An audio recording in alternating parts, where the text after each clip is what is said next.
listening to the Suave Lover podcast with your hosts, Benjamin Ritter and James Amaro. SuaveLover.com, advising gentlemen on the art of romance. Now sit back, relax, and enjoy today's episode.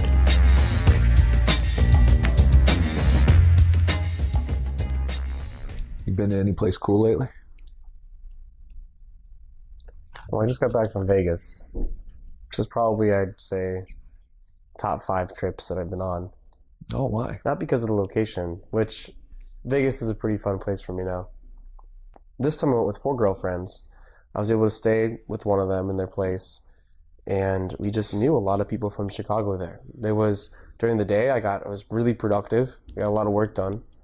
And then during the afternoon and night, it was just go balls to the wall, all out, going out, no care for the world, no concerns about planning or where we're going or if you have to wake up in the morning or is everybody okay. It's just really carefree. Everyone got each other. Everyone got along great. Nothing went wrong. And everything was funny. Huh. No one was judging anyone. There was no judgments. There was no fights. There were no arguments. Yeah. It was just really easy. You were sent there for work, were you? So this is not a work trip. I would guess that someone on a work trip would have a different perspective going away. Yeah, maybe. James, you've traveled for work before? I've had to. I think it was interesting because we're talking about how you experience travel. And to me, the idea of stepping on an airplane seems like being put into a fucking sardine can. It's an extremely unpleasant experience when I look at it as such. But traveling has benefits, whether you like to travel or hate to travel. Like, I hate to travel. You like to travel partly because you've done mostly leisure travel and it's fun. And when we talk about leisure, you can have an active leisure experience or you can have a passive leisure experience. Sitting on a beach, drinking pina coladas, I think we'd both want to put a fucking bullet in the temple. That sounds like a torturous experience. When I travel, I'm interested usually in the underbelly of the city. I'm interested in the grime and the grit, hanging out with lepers and prostitutes. You like to go to the nightclubs. You like to go to the bars. You like to go to the mountains, right? When you travel? I don't mind some prostitutes. Keep away the lepers, though. Yeah, so that is also leisure active travel. Whether you're going to travel for fun or for business, you can have fun. Either way, traveling does something really, really different than going to the corner bar. There's a totally different context that you're in when you're away from home, when you're on the road. And some people use it to refresh, to create a different perspective. And you could be by yourself, with a partner, with friends. What travel does, though, is the same in each of those situations. But each situation can have different outcomes and also there's different ways to prepare. Why would you get on an airplane and go to LA or Vegas or something alone? Probably because I'm meeting someone there. I have a friend. I've never really jumped on a plane and just went somewhere. But I'd much rather go to a city where I know people, even if I'm alone for half the time, than go to a city without anybody. Partially because of comfort and knowing that I'm guaranteeing at least I'm going to have some fun and catch up with people because I'm spending a lot of money to get out of the town. And you and we both have, I would say we have rich, diverse geographic networks of people that we've known in our lives. So people have spread out. I mean, one trip I went to California and I drove there. And it was great because I get to stop along the way from Chicago to California. But when I got there, my ex-wife was out there and we hung around for a day or two, just kind of, just being silly. And I got to comb the landscape, which was fun for me. Along the way, I was sure to visit the local color, including the local attractive young waitresses. It was very important for me when I was in that element. Since you're on your way somewhere, you're actually able to meet people along the way. But you still had that comfort at the end. Now, I would love to jump on a plane and just go somewhere. Yeah. I would go to an event. I would go to a concert or a festival that gives you the situation to meet people. Because if you're going alone, your goal probably is to meet some people, at least during some portion of your trip. Yeah, it seems very weird to go and be unsocial, doesn't it, right? So, well, if you're not social here, you're not going to be social somewhere else. Usually. I think that there are some people who stand to benefit from being away from home who need a little bit of a nudge. But probably if you go without a game plan and you don't intend to go out to be social, you're not going to do any better than if you were to go to the corner bar. I see when you say that it could have some positive effect, because the number one effect of traveling, the whole reason to get out and go somewhere other than seeing something new or to get away from your work life, is to disinhibit. Yes, right? So if you're away, you don't worry about what people think. You have no one watching you. Yeah. If you get thrown in jail in Acapulco and you're able to get out, your boss won't find out about it here. You're just disinhibiting everything. Your sexuality, the expectations you have and what you have to do every day. And it frees you. Even if you do it for work. I know a good number of strippers who follow convention circuits. Like, what do you mean you... Oh, yeah, through the Southwest, there are convention circuits. And what they do is when the traveling salesmen or the traveling computer guys are at the convention, during the day, they're presumably making sure that other people have schmar or do business. But at night, they find the strippers and the hookers and everything else. So even for work, you can take advantage of the fact that you're in a new setting and cheat on your wife. So when you're traveling, you've traveled alone for work. Mm-hmm. How does it feel to be alone in a bar? This is the work traveler advice that I'll give to you. Get out of the hotel room. It's really tempting to just say, well, I'm traveling for work and I'm shutting down. And whether it's because you're doing it to meet girls or you're doing it just to practice some social skills, socialize either with your coworkers or away from your coworkers and get out into that room, that environment, that city. So before you even get on a plane, you should prepare yourself that you're going away. I don't care what you're going away for, even if you're going with a partner, to be social. This time away from home, no one will ever find out about it. Right. Rarely. Right. It's your time to practice. It's your time to get out of your shell. It's your time to try new things. The Essentials by Benjamin Ritter is your concise manual for life improvement and success with women. The Essentials has been called a straight-to-the-point lesson in the lost art of being a man. Packed with insights, this book will transform the way you think about dating and relationships. Get your copy of The Essentials by Benjamin Ritter at Amazon.com or in select bookstores today. Do things that will take you out of your shell that you wouldn't normally do. Because you will take that experience and bring it back with you home. One of the hardest things to do is to break away from like where you grew up or how you were as a kid. I mean, your people you grew up with are going to think of you as being 13 forever, right? So what do you do to break away from that? You move. You move to a different city. Well, traveling gives you a little dose of nobody knows who you were. Nobody knows that you're shy. When you're traveling, you don't have a lot of reputation following you around. Because of that, if it didn't occur to you before, know now you can completely change and experiment and practice with things. Hopefully that disinhibits you, especially if you're shy or anxious, because nobody knows who you are. Nobody's going to track you down at work and say, you know, that guy, he looked at me in a bar and he made a comment about my large, attractive breasts. What's going to get you fired? Because nobody that you give a shit about is watching. These fucking strangers in Arizona, these random people in Florida that you're surrounded don't matter. For safety reasons, I would suggest traveling with someone or towards someone. Other than that, I see traveling alone as something that could be really useful for someone. I know a lot of my friends that have traveled for work or have traveled alone, or they've been traveling for work and then took side trips alone because it's hard traveling with someone. Yeah. We can get into that later. And they are some of the most interesting people because it changes you. Your experiences are totally reliant on you. And how many times every day of your life now do you ask someone else what they're doing this weekend? Sure. This makes you become an independent leader, social leader, sure, in a way, for your own life. Yep.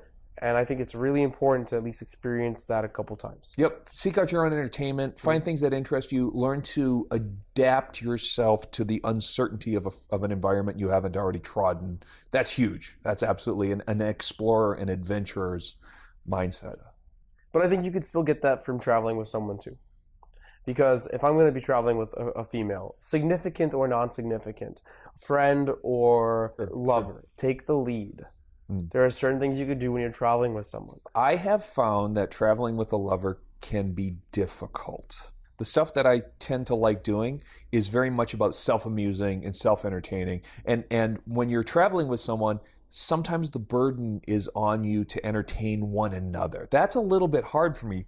Sometimes. Usually you can figure out how to deal with, keeping each other engaged. But when one of you is like driving for 6 hours and the other one's staring out the window, that gets tough, right? Well, then what is the goal of traveling with a partner then? Why would I want to take this person as a companion to travel with? Why would you want to travel with a lover? Well, I think it's great. Yeah. One, because it guarantees sex. Well, sure, right. Which is wonderful. Right. Mm-hmm.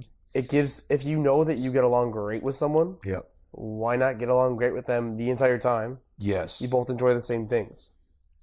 If you're really enjoying each other's company, I think that's huge, because then you can, exhibit your enjoyment of each other's company in another city. And you can take in the sights and the sounds, because you like taking, sightseeing. And when I'm with someone that I get along with, my experiences are heightened. Yes. I experience more of what I'm experiencing because I have two different perspectives that are pretty similar, or they're congruent to each other, that can heighten that experience, and I can get more from it. Traveling with a companion, hopefully, is a positive experience where you can get more out of what you're doing because you're with that person. And you also, during your downtime, are not as bored or feel like you're wasting your vacation because you're with someone that you want to spend more time with, but your normal daily life doesn't really allow for that. I like the balance of being alone or doing my own thing and then grouping back up. It probably would be easier for me to have a travel companion if we were to spend 4 days together in a city, to split up for a couple hours in the middle of the day, go do our own thing, she shops. Because I've been in those travel arrangements where you spend a solid week with another fucking human being, and at the end of that week, locked in a cubicle size room. Right. That's actually one of the recommendations for people traveling.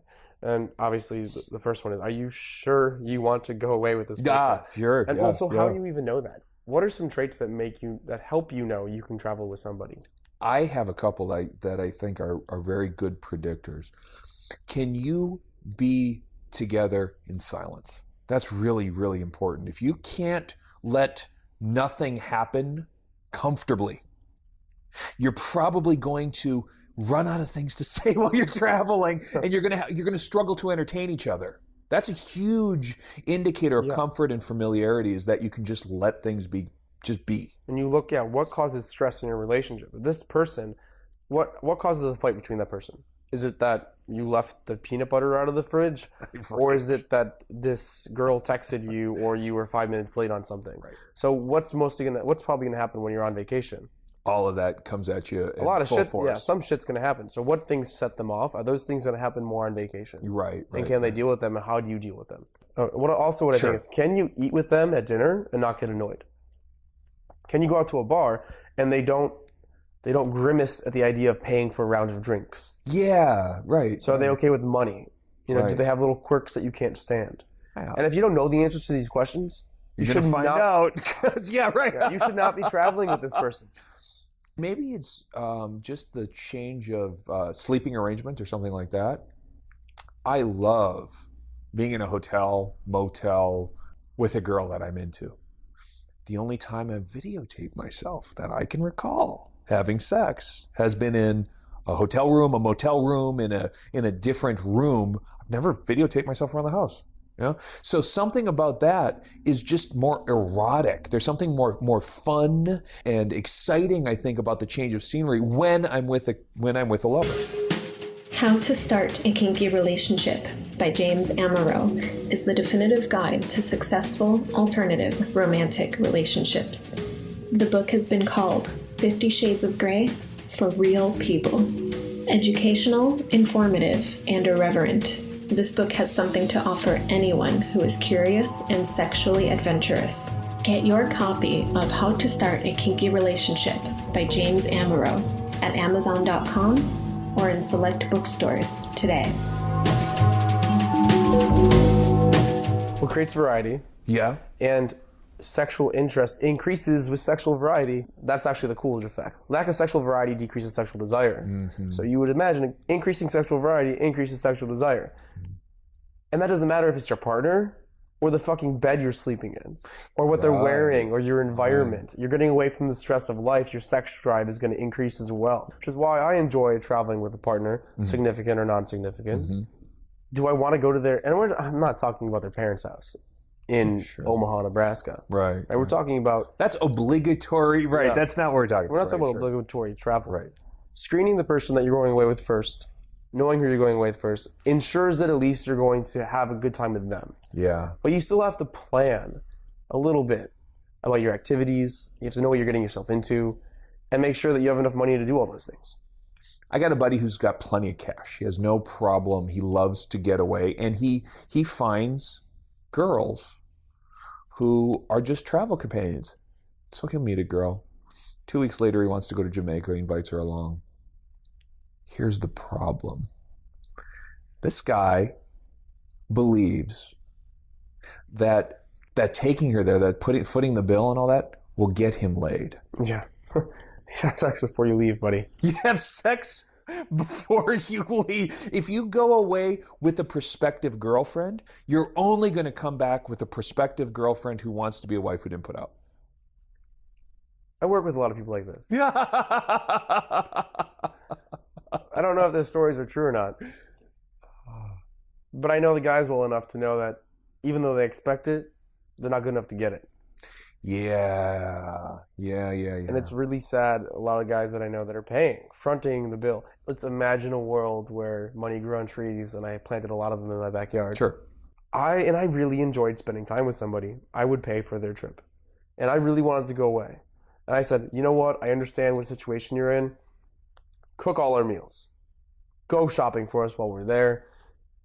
This trip to me is equivalent to you paying for the rounds of drinks at the bars that we go to. So I don't know what to think. If this guy's intention is he's just taking her because he enjoys her company, then I can't say anything against that because I think I would do that.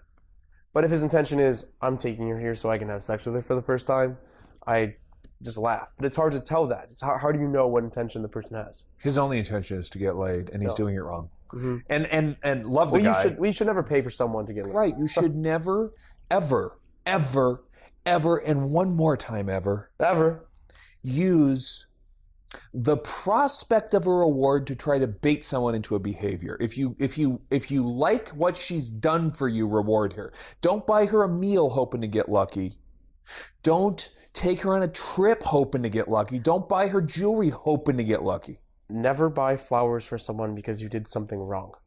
I hate that. I never get that. That's weird. Right? Oh, I fucked up. I'm going to show up to your door with flowers. Flowers should be a symbol of happiness. What you should do is, if you do something wrong, never say you're sorry and accuse the other person of being wrong. That's the only way that you'll ever win an argument. And guilt trip them with stories of the past. Always change the subject so that it's not about you, it's about them. James is and being their sarcastic. failings. James is being sarcastic right now. Everyone listening, please do not follow this advice. Disclaimer. That's right, because there's some guy who English is a second language. Oh, always blame the guy. It's like, yeah, right. It's flowers, trips. Because he has money, because he doesn't see it as a precious thing, he feels, well, sharing it is a good thing to do, and I like the girl, and therefore when I share with the girl, she will want to have sex. I'm like, no, you don't get it. The attraction part is a necessary prerequisite, and setting the expectations is an intrinsic part of establishing sexual intent. And when you travel with someone in the way that he is, wishing to have sex but not clear about the intention, not delineating, not saying it's an exchange. I give you trip, you give me pussy. What's my price.com, you could do that. But you could. Not on this. I bet not you in this could. Situation. Every girl I know who has ever had a sugar daddy, and they tend to get pretty good at figuring out how to work this, know that sex is the last thing they can withhold, and they get really good at providing a lot of enticement without actually having sex. Dude, you're doing it wrong. You cannot take a girl who will only have sex with you if she can get shit and convert her into the kind of girl who loves having sex with you. And also, you won't get a girl to have sex with you by buying her lots of shit if she hasn't already had sex with you for buying her lots of shit. Taking her on a trip isn't going to do anything. That's right. She's going to think, wow, I get a lot of shit for doing nothing. That's right. Now, if you are traveling then with a lover and you love or enjoy or can stand, you're not annoyed by their company, then there are, I think, a ton of ways that you can, let's say, romanticize a getaway that isn't necessarily all that romantic. You're talking about things that you can do to make it, because you're in a disinhibited environment, make it more fun. Ahead and having chocolates or lingerie or something, or the right music playing in the room when you get there. Bottle of champagne. Walking into a good setting. That's very nice, right? Yeah, walk into, or set up a setting while she's out during the day, during your alone time. Little things like that automatically are more romantic because you're not home. I'm enough of a planner that I have to Google map the direction to where I'm at. I have to know what the lay of the land is. Am I going to be able to get booze, or is there a bar nearby? I mean, just the logistics of this stuff is kind of, okay, when I say it, it seems obvious that you would do this, but how many times, if ever, have you wound up and you're like, I wish I knew where the fucking drugstore was? I can tell you, when I was in Cabo and I spent 2 hours chasing down fucking rubbers because I didn't know where the 7-Eleven was, I regretted not having planned ahead that part of the trip. I don't know where drugstores are more in Chicago than I do when I'm away. I plan, and it's just like holding a baby for the first time in front of someone you're seeing makes them think of you as a fatherly figure, and how you handle a baby. They're judging you and planning for the future. Yeah. Being away with your significant other is the same thing. Are you leading? Are you planning? Are you stressed? How are you handling money? All traveling is one of the best examples for someone that you're with to evaluate you for your worth as a partner in the future. Don't go there with your arms in the air. Get there and she'll say, what do you want to do? And be like, I don't know. You want to ask somebody? Yeah. They got some brochures by the front. My dad was in the Marines, and he has a sort of rigor. He got to the point where if we did not leave at 7 a.m. to go camping, that the whole fucking trip was ruined. It was like he was just a disciplinarian when it came to that. And I picked up some of that. So here's the little part that sucks to be around me. I'm really kind of anal. When I do have a plan, I set the plan and I try to make it so. Which can mean that sometimes I'm like, well, we're running 10 minutes late. You don't be late to the gate for the airplane or whatever it is, right? That part is hard. And I do know that the travel companions that I travel better with grant me a little bit of leeway to deal with the logistics if they're not gonna.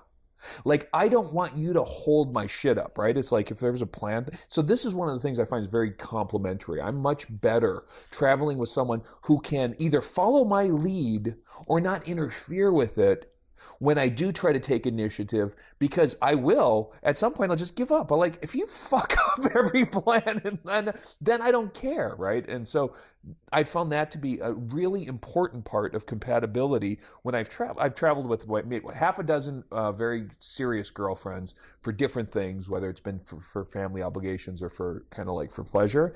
And I really am comfortable if we can make the trip less of an adventure and have the destination sort of be more of an adventure. And I'm more than happy to let her take the reins. Sure. But that has never happened. I have yet to meet the magical unicorn woman who is feminine, amazing sex, beautiful, and can get shit done. So if you're not a fucking planner, don't go on vacation. Because then you should just be putting the luggage. If you're just like worth nothing, you should be traveling underneath with the bags. So let's say you don't have the magical unicorn mermaid woman to travel with. Yeah. And the travel companion who doesn't annoy you. It's hard to right, sure. Let's give a couple tips on how to hook up when you're away. You got nothing to lose. So remember that it's all about initiative and momentum. How many girls, by the way, have you met who were like said down to fuck? If you just replay your quickies, how many of them have just been out of town or even suburban girls, and you're probably not going to see ever again? All they want is a story. Yes, that's right. All you have to give them. They're making a memory. They're making a memory, and they'll give you a lot of leeway to get that story. Yeah, right. So if you meet people during the day, which you don't have to do when you're on vacation, but a really great tip is to meet people during the day. Hey, where are you going out tonight? Because everybody wants to go out when they're on vacation. When you're out, just start texting the whole fucking world that you met that morning. Find them later in the evening when they're ready to go home and they're amped up, in a high emotional or booze-ridden state. Sure. And make the most out of it. Yep. It is really that simple when you're away. So they really just want a story. Yeah. So before you get there, know where you're going. Yeah. Have a lay of the land. Yes. Yes. If you have some things that you can offer up and say, hey, we're going to check this out. You got anything better? Then the two of you can exchange your ideas and you can collaborate. You can converge, hopefully, on the same place. And then you take the hot bachelorette who's drunk home, get her pregnant in the alley, you never see her again. Dude, in, out, quick and easy. Speaking of hot bachelorettes, when I was in Vegas, totally saw that happen. I saw a girl earlier at a show, somehow ran into her later on that evening, grabbing my ass from behind, trying to make out with me. She's just... When you're traveling, there are no limitations. You're completely disinhibited. During the summer, I like nothing more than to go hang out near the Bean down in Millennium Park, downtown in Chicago. And everybody's a tourist. Virtually half of them cannot speak English. And some of the easiest, funnest, fastest midday pulls I've had have been, the girl from Iowa who's just killing time because her friend's she's alone. Yeah, exactly. People need a little bit of natural companionship connection. And if you just own the fact that you're in this environment, you're in this space, you're just exploring, it's not a big deal. But like having a lay of the land, having a sort of a rough idea is what you might do. Because, hey, want to check this out with me? You have been listening to the Suave Lover podcast. Visit suavelover.com to become the kind of man that women crave.